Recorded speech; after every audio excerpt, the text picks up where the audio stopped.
Parte médico de la semana. La evolución del enfermo no es buena, ya que continúa perdiendo sangre en forma de parados. Esa hemorragia es la primera vez que supera el nivel crítico de los 5 millones de parados registrados y no se frena. Es la mayor preocupación de los médicos, que no acaban de dar con la fórmula para detener esta sangría. Pero hubo un dato positivo, y es que el escáner al déficit del Estado dio mejores resultados de lo esperados, aunque algunos órganos autonómicos del cuerpo persisten en sus carencias. Mientras, no podemos olvidarnos de los virus del escándalo Bárcenas y del caso Urdangarín, añadidos a las taquicardias provocadas por el escándalo Corina, que siguen sin control y que hacen que el diagnóstico sea muy grave. Por todo ello, para analizar todo esto, para poder opinar con los datos en la mano, para tomar el pulso a la situación y, sobre todo, para sugerir posibles tratamientos al paciente, comienza aquí y ahora Pido la Palabra.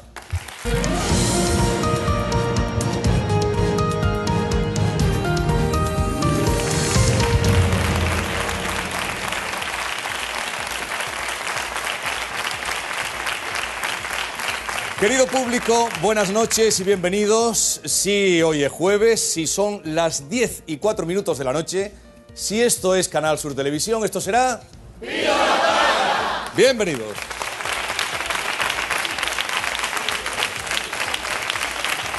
Bienvenidos a una nueva edición de Pido la Palabra.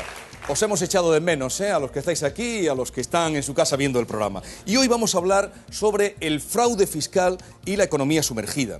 Y vamos a hablar también sobre los consejos que nos pueden dar para salir de esta crisis anímicamente. Pero antes queremos hablar sobre si Europa puede ayudarnos de verdad para salir de esta crisis. Para ello hemos invitado al profesor de Economía Pública de la Universidad de Sevilla, Luis Ángel Hierro, por favor.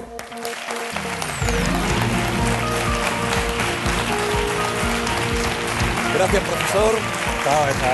Bienvenido. Bueno, como recordarán, puesto que ya estuvo en el programa Luis Ángel Hierro, es doctor en Economía por la Universidad de Sevilla y director del Departamento de Economía e Historia Económica. Y antes de comenzar, la noticia de la semana ha sido la muerte de Hugo Chávez. Nuestros compañeros de informativos de Canal Sur Televisión y Radio nos han tenido al tanto. Pero me gustaría, antes de empezar, profesor, ¿cómo cree usted que pasará la historia la figura de Hugo Chávez? Hombre, yo creo que controvertida. Lo interesante es cómo pase en Venezuela la historia. El tránsito todavía parece que no han cogido bien el ritmo, pero yo creo que al final lo van a considerar no un gran libertador como Simón Bolívar, ni mucho menos, pero sí alguien que revolucionó un poco Latinoamérica en el final del siglo XX. Muy bien. Pues vamos a empezar y lo primero será ver qué piensan los andaluces en la calle de esa posibilidad de cómo Europa nos puede ayudar a salir de esta. El mejor camino para salir de la crisis es coger el ejemplo de Islandia, que es meter a todos los políticos en la cárcel, a los banqueros y seguro que es mucho más sencillo salir con un gobierno como han tenido ellos así de medio transición que lo que tenemos actualmente. Es un buen ejemplo. Alemania, por lo menos, ellos tienen menos nivel de ¿qué le voy a decir yo?, de paro, porque aquí ya más imposible. Yo me fijaría en el francés, porque ha recortado a los grandes propietarios de dinero y está inyectando dinero al pueblo, entre comillas. Pues la verdad que no estoy yo muy puesto ni Obama, ni la francesa, ni la italiana. Yo lo que sé que la solución es arrimar codos, pero ayudando a pequeños y medianos empresarios, no a los bancos, como siempre se está ayudando. Tenemos que hacer un poco caso de lo que se nos viene dictando, nos guste más o menos. Creo que va a poder salir, pero sola no. Es de nosotros donde tiene que salir, nadie va a venir a ayudarnos. No hay fórmulas mágicas, pero la fórmula sería eso, honradez y trabajo. Si aquí no hay más. Y que el que la haga, que la pague. Está claro, como la pagamos todos los ciudadanos de a pie. Lo que hay que hacer es fomentar el trabajo y no rescatar a los bancos, desde luego, y rescatar a las personas. Quitar muchas carteras que no valen para nada. En mi opinión hay dos opciones. Una, luchar contra la injusticia y la crisis, intentar de cambiar las cosas, y otra, irse al extranjero. Se tienen que fijar en que en otros países no hay tanto político, ni gastan tanto como los políticos que tenemos aquí en España. El camino para salir de la crisis es tan simple como orientar al pueblo, orientar a la sociedad en que es posible y en que se puede hacer. En mi opinión, todo el mundo somos líderes.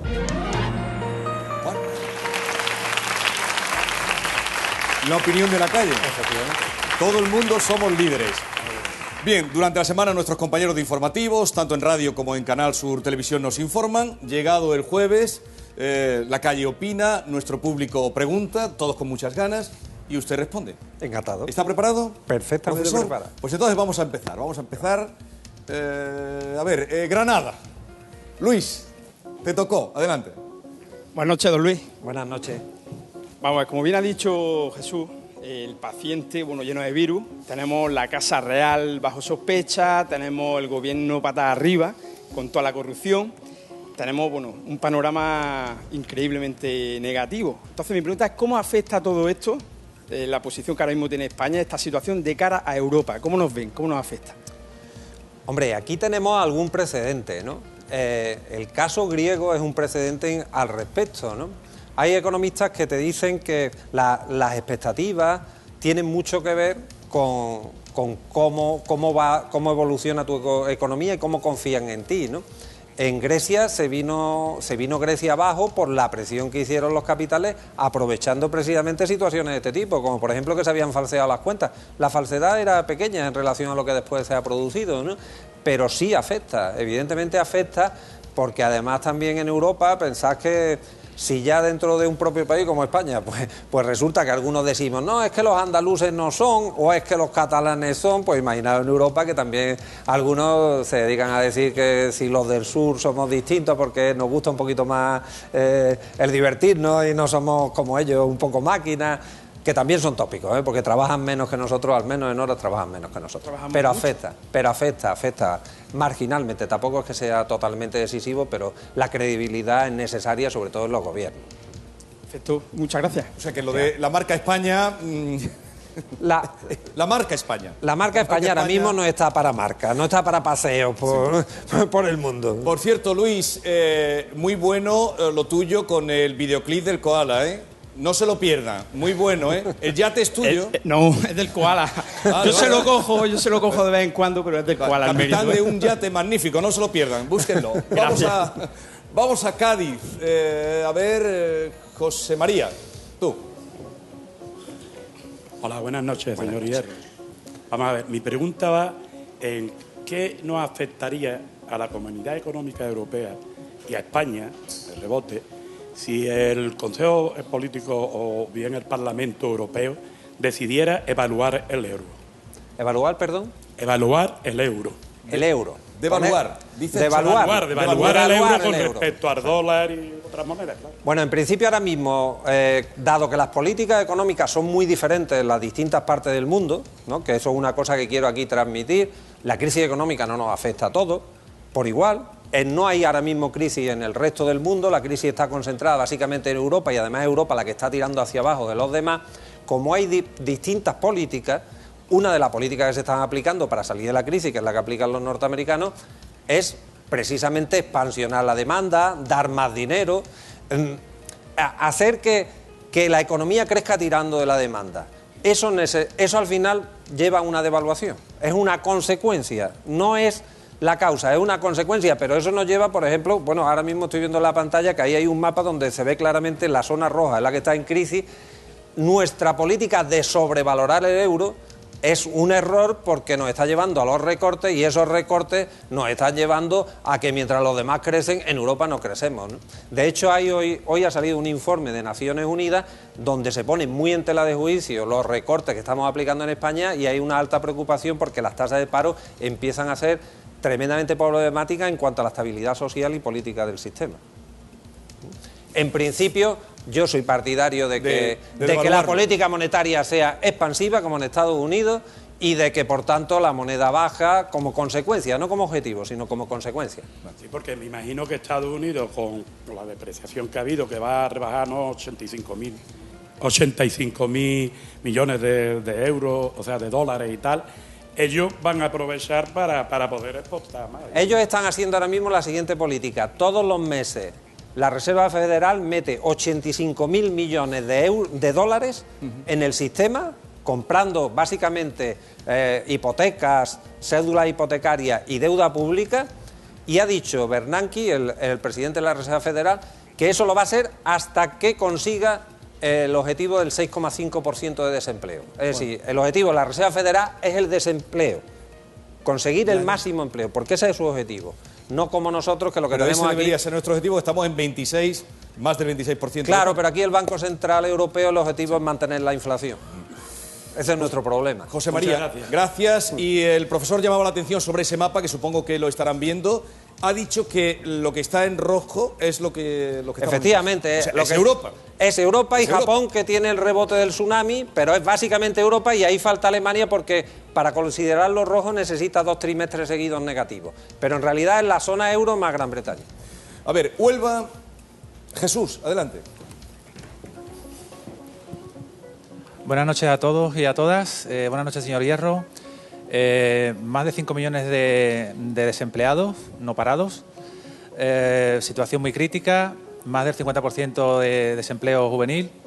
Señor Rajoy se va a Europa. Se aprueba, señor Rajoy, que por cierto del partido que decía que eran pedigüeños algún presidente anterior, cuando iban a Europa, y se consigue un fondo de alrededor de 6.000 millones de euros para el fomento del empleo juvenil. A España le corresponde aproximadamente unos 1.000 millones, ¿sí? Nada más y nada menos que 1.000 millones, lo digo por algunos cuando se plantean la pertenencia a la Unión Europea. En su opinión, ¿qué medidas habría que tomar de urgencia una vez que ya se disponga de este dinero para el fomento del empleo juvenil, como digo, de más de un 50% de nuestro país? El programa que se ha aprobado, que son 6.000 millones de euros, pero que en realidad son 3.000 de nuevo cuño, porque otros 3.000 son recuperados de otros programas, es, desde mi punto de vista, un reconocimiento del error de la propia Comisión Europea. Aquí nos han estado diciendo que flexibilizando el mercado de trabajo se conseguía empleo. Y después de 2 años, facilitando el despido, rebajando las condiciones laborales, rebajando incluso los salarios, pues resulta que no se crea empleo, porque el problema es que falta demanda, porque el problema es que la gente no tiene dinero para comprar. Y ahora de repente dice, es que hay que hacer un programa, porque se han dado cuenta que es que los jóvenes están, el 50% de los jóvenes están en paro en determinados países. Un poco tarde. Pero lo importante es que cambian la forma de pensar las cosas. Ya no es que el mercado se ajusta, ya es que tenemos que intervenir. Y yo diría más, no lo han pensado tampoco bien, porque aquí hay otros colectivos, y sobre todo en los países que están en crisis, que son tan o más problemáticos que los jóvenes, que son los mayores de 50, 45 años, que su incorporación al mercado de trabajo es tremendamente difícil. También tendría que haber un programa de ese tipo. ¿Qué pasa y con sobre ellos? todo con más dinero. ¿Qué pasa con ellos? Más dinero. ¿Qué pasa con ellos? Claro, porque es fundamental, porque además ahí no solo afecta a la persona en concreto, que sí le pasa al joven se ve afectado normalmente él y su hipótesis de pareja y su hipótesis de familia. Al de 55, 45, 50 años se ve afectado él, su cónyuge, su hijo, que a lo mejor están en edad de estar en la universidad y que tienen que abandonarla. Ese tipo de programas son los que hay que hacer. Ese tipo de programas son los que hay que hacer, pero no 2 años después y con esa miseria. El que quiera que mire el presupuesto de la Unión Europea y vea qué significa eso. Pero claro, al menos a uno le queda que han reconocido su error de que flexibilizando el mercado de trabajo lo que no hacíamos es crear empleo. Gracias. Muchas gracias. Gracias, Jesús. Vamos ahora a Córdoba. Eloy, adelante. Hola, buenas noches. Bueno, mi pregunta es si usted no cree que desde la Unión Europea debería haber una mayor presión a países como Suiza y así evitar la existencia de paraísos fiscales. Ese es un tema muy difícil en la Unión Europea. En la Unión Europea, si no recuerdo mal, el artículo creo que es el 56 del Tratado de la Unión, establece que está prohibido establecer cualquier restricción al movimiento de capitales. O sea que la Unión Europea constitucionalmente ha prohibido limitar los movimientos de capitales. Le ha facilitado al capital toda la movilidad. Por tanto, no podemos hacer nada. No podemos hacer absolutamente nada. Lo único que pueden hacer los estados es mirar a ver si esos capitales que se mueven libremente con paraísos fiscales, etcétera, cumplen su normativa fiscal. O sea, si es de uno español, pues a ver si han tributado o no han tributado, pero si se enteran que está allí. Pero, por ejemplo, aquí es imposible determinar si el capital, por ejemplo, viene de un brasileño o de un mexicano o de un norteamericano, puede venir del tráfico de armas. o el tráfico de estupefacientes. Como no está sujeto a la normativa española, mientras el dinero no entra aquí, o la normativa alemana o la normativa británica, pues no. El sistema de la Unión Europea está diseñado para los liberales y para el movimiento de capitales. Y está prohibido, sí, o cambiamos el Tratado de la Unión, que es lo que hay que hacer, tanto en eso como en lo del Banco Central, etcétera, o es imposible legalmente establecer ese tipo de limitación. Me encantaría que fuera lo contrario, y de hecho yo he redactado en algún libro, propuestas para modificar ese artículo precisamente del Tratado de la Unión para evitar eso. Pero hay que modificar el Tratado de la Unión, nada más y nada menos. Gracias, Eloy. Vamos a ir a Sevilla. Soledad, tú. Buenas noches. Buenas noches. Vamos a cambiar. Nos vamos a venir al culebrón. Que me gustaría que me explicara usted a mí y a casi toda España qué es lo que quiso decir la señora de Cospedal con que la indemnización del señor Bárcenas había sido una simulación en diferido de su salario. Porque yo me parece a mí que España no se ha enterado todavía. Y ya que lo tenemos aquí, pues usted nos lo explica. Bueno, pues eso fue simplemente una forma de intentar salir como fuera de donde se habían metido ellos solos. Uno puede pactar como quiera las indemnizaciones por despido, un pacto es un pacto, y por Código Civil, que es la fuente del derecho fundamental, uno puede pactar, diferirlo como quiera. Pero lo que uno no puede hacer es, si ha despedido a alguien, mantenerlo de alta en la Seguridad Social. En realidad le estaban pagando un salario y estaban cotizando a la Seguridad Social. Pero lo peor no es eso, ni incluso el ridículo que pudo hacer la política, sino lo peor es que en este país quien miente no dimite. Eso es lo peor. Eso es lo peor.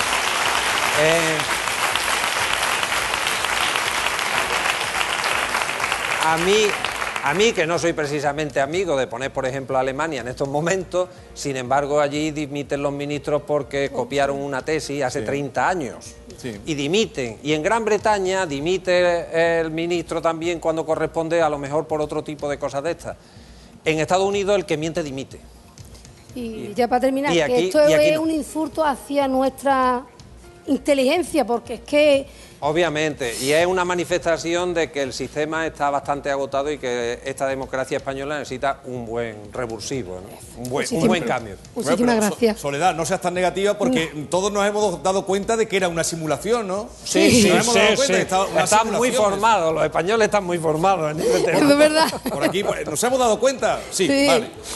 Pues vale, entonces ya está todo gracias. dicho. Ahora a esperar que llegue su turno. A ver, Almería, Paco, que te he visto ahí con una fuerza enorme levantar la mano. Con mucha ganas. Buenas noches, Jesús. Buenas noches, don Luis. Buenas noches. Usted me ha dado la entradilla precisamente cuando le contestaba a mi compañero Luis de Granada por el tema de la credibilidad.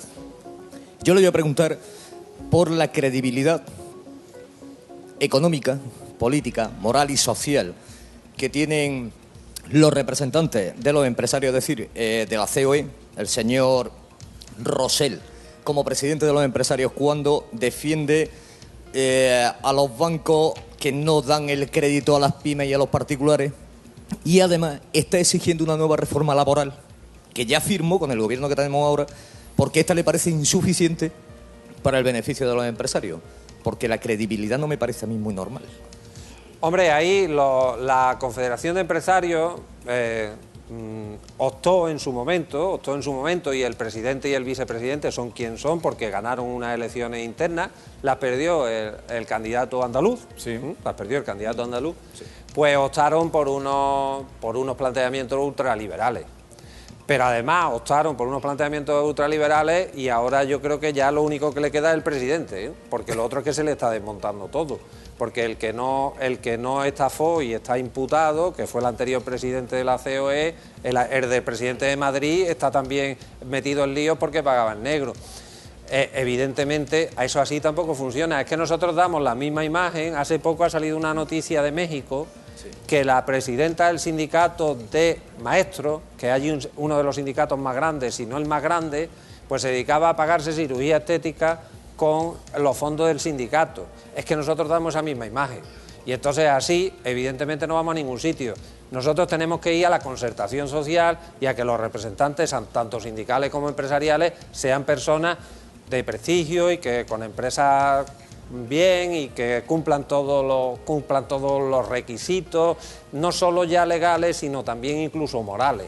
Y yo creo que eso también está lejos. Es que nuestra representación en general ahora mismo necesita un impulso, lo he dicho antes. Y Lo que está claro es que la COE ahora mismo su credibilidad es nula y no representan prácticamente nada. Obviamente, pero la credibilidad de la COE ya se puso en duda cuando, por ejemplo, Zapatero, para llegar a un acuerdo al final de su mandato, llamó a los grandes empresarios y no llamó a la COE.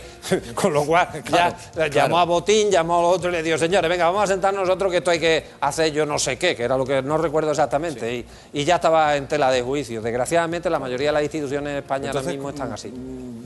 ¿Cuándo vamos a empezar a un poco a remover las instituciones? Porque claro, oyéndole a usted, profesor, pues claro, y después viendo lo de Arturo Fernández y lo del anterior y lo del otro, es que los empresarios se están yendo de rositas en esta crisis, porque se apunta a los políticos, al gobierno, pero ellos se van de rositas. No se van de rositas. Las personas, los ciudadanos saben los que son y quiénes son y qué es lo que están haciendo. El problema es que necesitamos los instrumentos para poder hacer ese revulsivo, ¿vale? Cada país están utilizando uno. Grillo es un revulsivo en Italia para intentar cambiar el sistema porque le pasa algo parecido a nosotros. Yo no sé cuál será la salida aquí. Yo lo único que sé es que ahora mismo los dos grandes partidos están a la baja en las encuestas y que aquí puede salir un parlamento si hubiera elecciones que no habría ninguna mayoría absoluta y que sería una cosa dificilísima, que probablemente nos llevaría al cambio. Yo soy partidario por el cambio en todos los sectores de representación social, incluidos también los empresariales y los sindicales. Gracias, Paco. Vamos a Jaén. Miguel, adelante. Pregunta para el profesor. Profesor, muy buenas noches. Mi pregunta es muy simple. Esta semana hemos alcanzado los 5 millones de parados registrados. Pero además la encuesta de población activa dice que incluso esa cifra puede superar incluso los 6 millones. ¿Hasta dónde podemos llegar? ¿Qué cifra podemos llegar a conseguir tan negativa? Pues mira, hay una cosa que los economistas llamamos la ley de Okun. Voy a explicarlo muy rápido. Una regularidad estadística, es decir, una cosa estadística, una relación estadística que hay entre lo que crece la economía y el desempleo, ¿vale? Nosotros necesitamos, según esa regularidad aplicada a España, necesitamos que la economía crezca al 2,8, 2,5, 2,8, ¿vale? Si nosotros vamos a tener una previsión, que están ahí con las previsiones, pero todas dan una pérdida de un 1%, en este año se va a volver a perder empleo. Y vamos a seguir así mientras sigamos aplicando la política errónea, que es la de los recortes. Lo que ocurre es que esa viene impuesta por la Unión Europea. Mi esperanza es que Alemania cambie el paso. Es la única que falta. Italia lo ha cambiado, Francia lo ha cambiado, Gran Bretaña, si tuviera elecciones, también lo cambiaría, pero la que toca es Alemania, que digamos que es la reserva espiritual del sistema liberal instaurado en la Unión Europea. Yo espero que eso lo cambie, porque si no, nosotros seguimos en el mismo plan. Lo que pasa es que creo que ya están viendo que cuando las barbas de tu vecino vea pelar por las tuyas remojadas, y Merkel, aunque no tenga barba, yo creo que las está poniendo, ¿no? Muchas gracias. Gracias, Miguel. Vamos a Málaga, porque es la que nos falta. Adelante, Málaga. Tú. Santiago eres, ¿no? Santiago, eso. Buenas noches, señor Hierro. Buenas noches. Mi pregunta es, se supone que en este país se va a empezar a generar empleo cuando crezcamos un 1,5 o 2%. Sí. Yo quiero que usted nos explique esa cifra, por qué se supone que es así. Es lo que estaba diciendo antes. Aquí se ha estudiado la relación que hay estadística, nosotros llamamos econométrica porque es una parte de la estadística, la relación que hay entre lo que crece la economía y lo que crece el desempleo, ¿vale? Para que se crezca empleo por encima del 2%. 2,8, si haya la media de todos los años, si haya la media de 50 años. Según el momento en el que esté, pues a lo mejor no es el 2,8, puede ser el 2. Por ejemplo, ahora tenemos muy alta tasa de desempleo, pues probablemente con el 2% crecería. Pero claro, hay que alcanzar ese 2%. No se puede alcanzar el 2% recortando el PIB.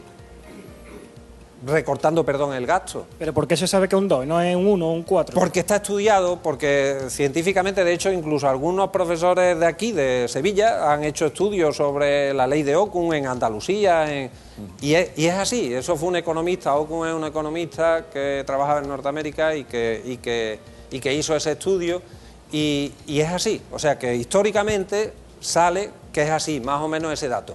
¿Por qué? También se lo explico en términos económicos. Usted trabaja hoy, ¿vale? El año que viene va a trabajar mejor, como va a trabajar mejor, lo normal es que usted produzca un poquito más.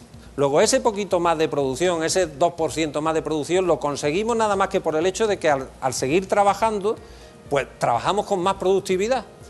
Para que crezca el empleo, no solo tiene que ser ese 2, que digamos que sería lo mejor, lo natural de incremento de productividad, porque yo soy mejor, porque he hecho más mi trabajo y por tanto tengo experiencia acumulada y soy mejor. Necesitamos además contratar más gente, ¿vale? Entonces eso es lo que hace que hasta el 2% pues prácticamente sean ganancias de lo que han mejorado los trabajadores y de lo que ha mejorado el capital, la inversión en capital, ¿no? Y entonces es así, y eso lo saben todos, ¿eh? Incluso los del Fondo Monetario Internacional, que se equivocan calculando los multiplicadores. ¿Pero quién atina aquí, profesor? ¿Quién atina? Gracias, Santiago. Gracias. Bueno, son las 10:30 de la noche, estamos en directo y es el momento de Mar Barrera para traer las preguntas de las redes. Bienvenida. Buenas noches, Jesús. Buenas noches, profesor, a todo el público. Bueno, como bien sabe, siempre les pedimos a los telespectadores que están en casa, a los internautas, que participen con preguntas, pero también enviándonos frases que ilustren el debate. Le traigo una para usted hoy de Francis Bacon, que dijo: el dinero es un buen siervo, pero mal maestro. Efectivamente.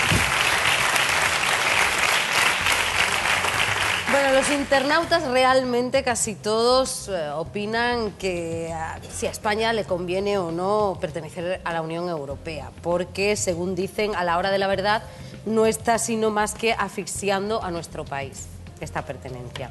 De todas las preguntas que nos han llegado, hemos seleccionado 3. Primera, Italia está ahora bajo la lupa de las agencias de calificación.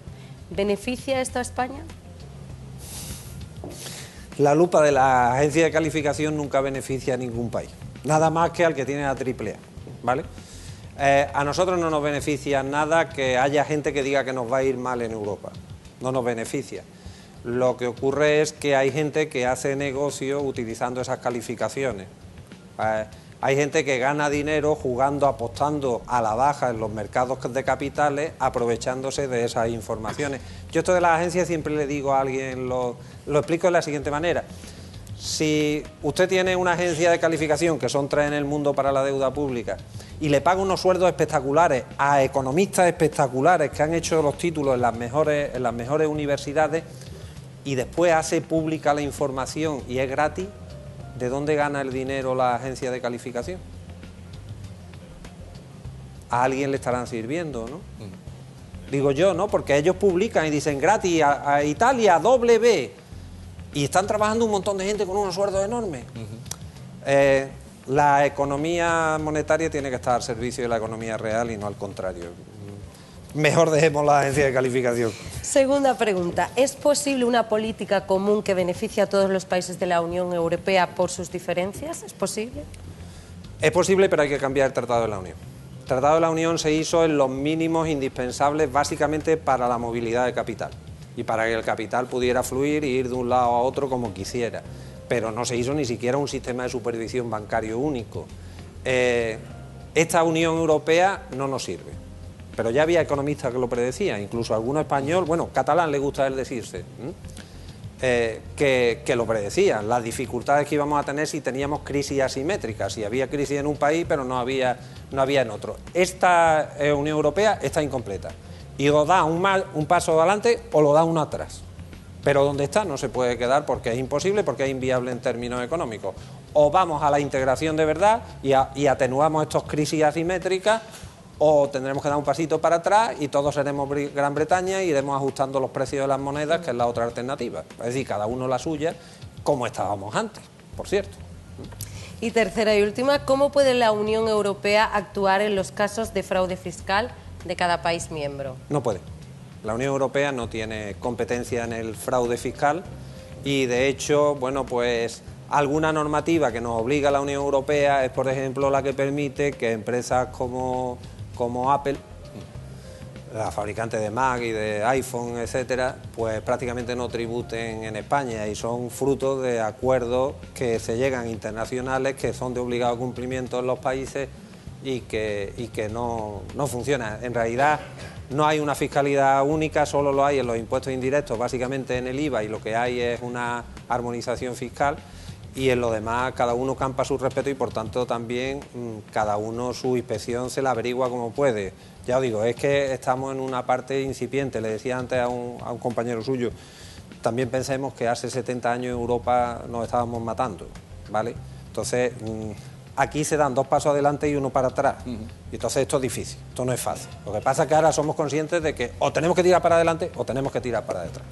Pues precisamente, Mar, para hablar de economía sumergida y de fraude fiscal, hemos invitado hoy, en Pido la Palabra, a Carlos Cruzado, que es el presidente del Sindicato de Técnicos del Ministerio de Hacienda. Por favor. Bienvenido. Le presento al profesor Luis Ángel Hierro. Desde luego, usted hoy le hubiera dado un cambio a todo, pero las instituciones, la Unión Europea, ha venido con unas ganas de cambiarlo, de poner boca abajo. De explicarlo para que los ciudadanos lo entiendan. Tiene que cambiar, usted ha insistido que tiene que Sí, cambiar. sí, inevitablemente. Una pregunta que yo no me explico, profesor, es que no me puedo explicar. ¿Cómo es posible que salga un banco a la venta, Cataluña Bank, y no lo quiera nadie, ni estando nacionalizado? Porque es imposible que lo quieran, porque en Estados Unidos, ¿sabe lo que ha hecho la Reserva Federal? Ha ido al mercado y ha comprado los activos malos. Y se le ha quedado los activos malos. Aquí no está el Banco Central haciendo eso. Como no está el Banco Central haciendo eso, tenemos que responder con nuestros impuestos. Y como tenemos que responder con nuestros impuestos y no tenemos capacidad fiscal porque estamos en déficit, pues nadie cree que podamos responder. Con lo cual, como no saben lo que vale, ahí usted se lo queda. Profesor, muchísimas gracias. Encantado. Esperamos verle por aquí otra vez. Encantado. Gracias. Luis Ángel Hierro.